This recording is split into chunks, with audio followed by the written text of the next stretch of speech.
Olá, tudo bem com você? Sou o professor Hernani Freitas, professor de História.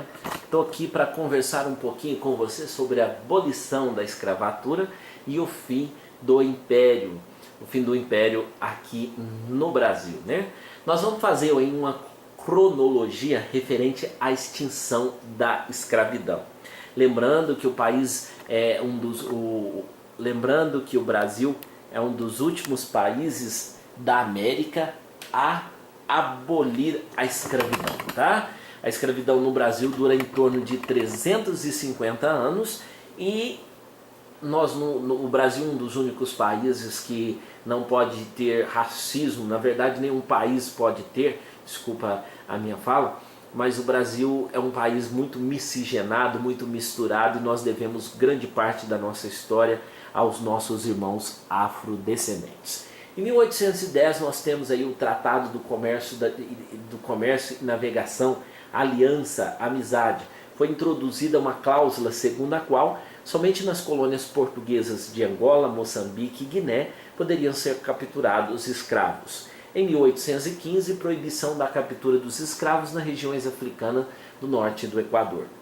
Em 1827, comprometimento do Brasil com a Inglaterra encerra definitivamente a importação de escravos. A proibição começou a vigorar em 1830, né? E mas continua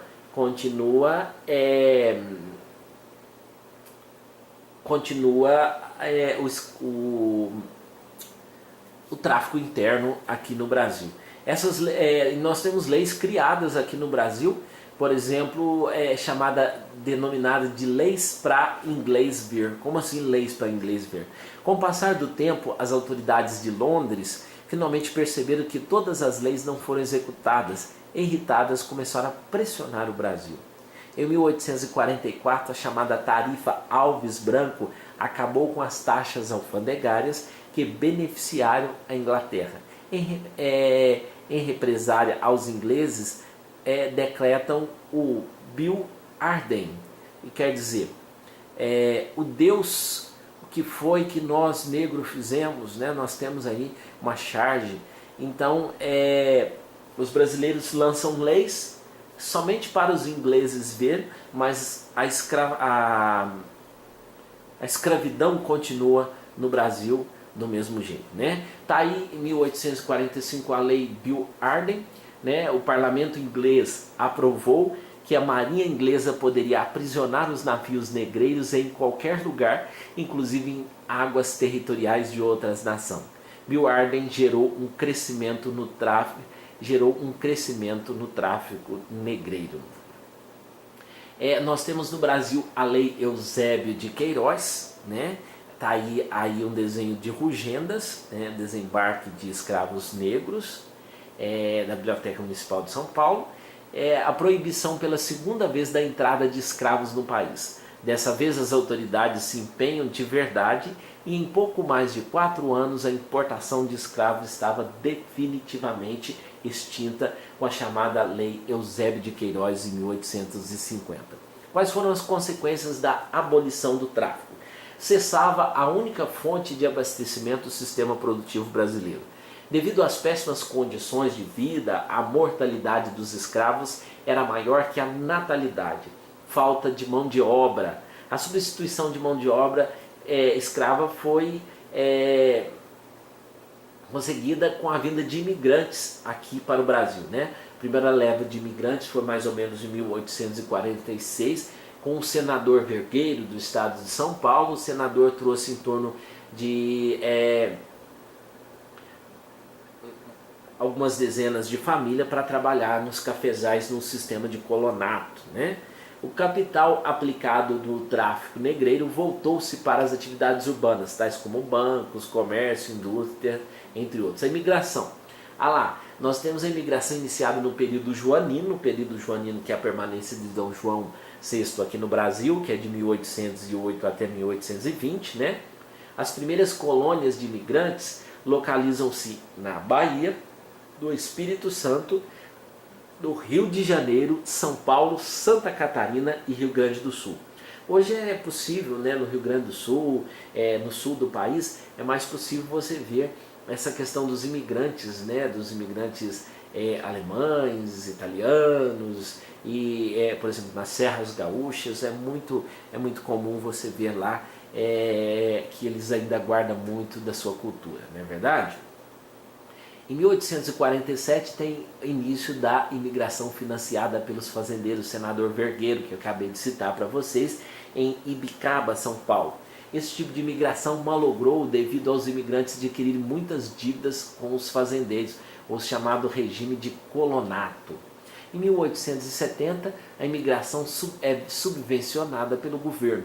O governo assumiu a tarefa de trazer para o Brasil imigrantes europeus pagando-lhes a passagem. Não era bem assim, né? Faziam-se propagandas bonitas lá e, na verdade, esses imigrantes achavam que ia ter salário fixo, achavam que ia viver bem aqui, mas não era bem isso, né?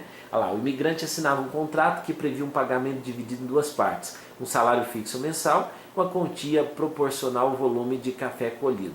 Mas muitas vezes esses salários, café colhido, não davam para pagar as dívidas que eles adquiriam, né? As dívidas que eles adquiriam com os senhores ou com os barões do café, né? Além de causar um sério abalo na escravidão, o crescimento da imigração e do trabalho assalariado em São Paulo forneceu dois elementos que contribuíram para a futura transformação do território paulista, o maior centro industrial do país. Nesse momento, São Paulo é o grande produtor de café, né? Mercado consumidor interno e a mão de obra especializada.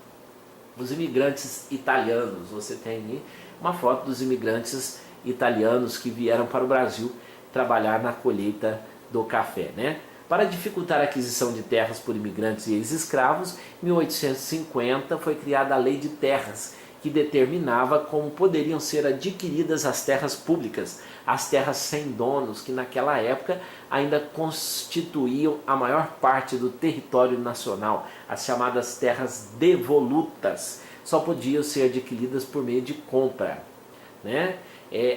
Nós temos uma charge aí, está escrito aí assim, a culpa do latifundiário, se tivesse uma reforma agrária, a gente não trabalhava de escravo. Então os imigrantes reclamando que estão trabalhando como escravos no Brasil, né? Então você vê que muita coisa não mudou. O movimento abolicionista, intelectuais, camadas médias urbanas e setores do exército, cafeicultores do Oeste Paulista defendiam a abolição lenta e gradual, né? O prolongamento da escravidão por meio de leis inócuas, por exemplo, a lei do ventre livre, né? Como assim a lei do ventre livre?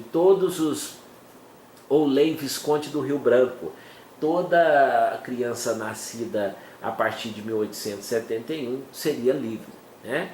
Seus pais não, e aí automaticamente a criança acabaria sendo escrava, porque ficaria junto com seus pais e acabaria sendo escravo. Mas já há um passo, né? Já há um passo. Nós temos também a lei do sexagenário ou lei Saraiva, Catagibe, em 1885, né? Uma lei que todo escravo que completasse 60 anos seria livre, né? Mas os escravos dificilmente chegavam nessa idade, morriam sempre antes.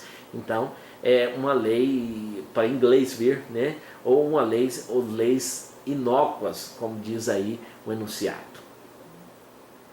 Nós temos a radicalização do movimento abolicionistas Caifases, organizado por Antônio Bento de Souza e Castro, advogado, juiz e maçom no bojo do movimento abolicionista paulista. E nós temos a Lei Áurea em 1888, que com o fim da escravidão, sem indenizações, né, a marginalização de negros e a crise política do império, né? A abolição acontece, como nós estamos vendo aí na charge do meu lado esquerdo, né? Nós estamos vendo os escravos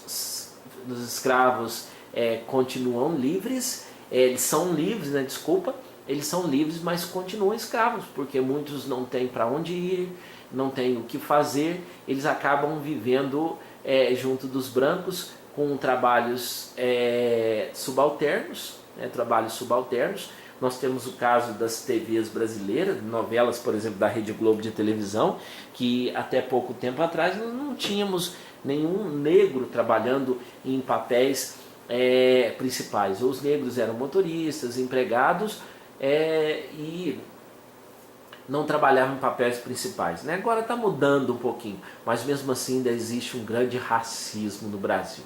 A crise geral do Império a partir de 1870, né?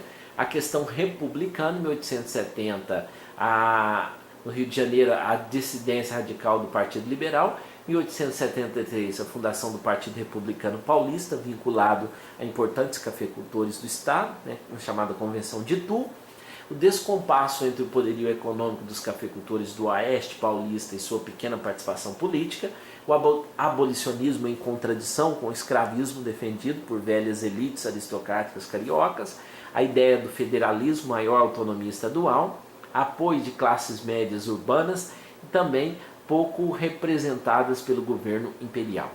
A crise do Império a partir de 1870, continuando, né?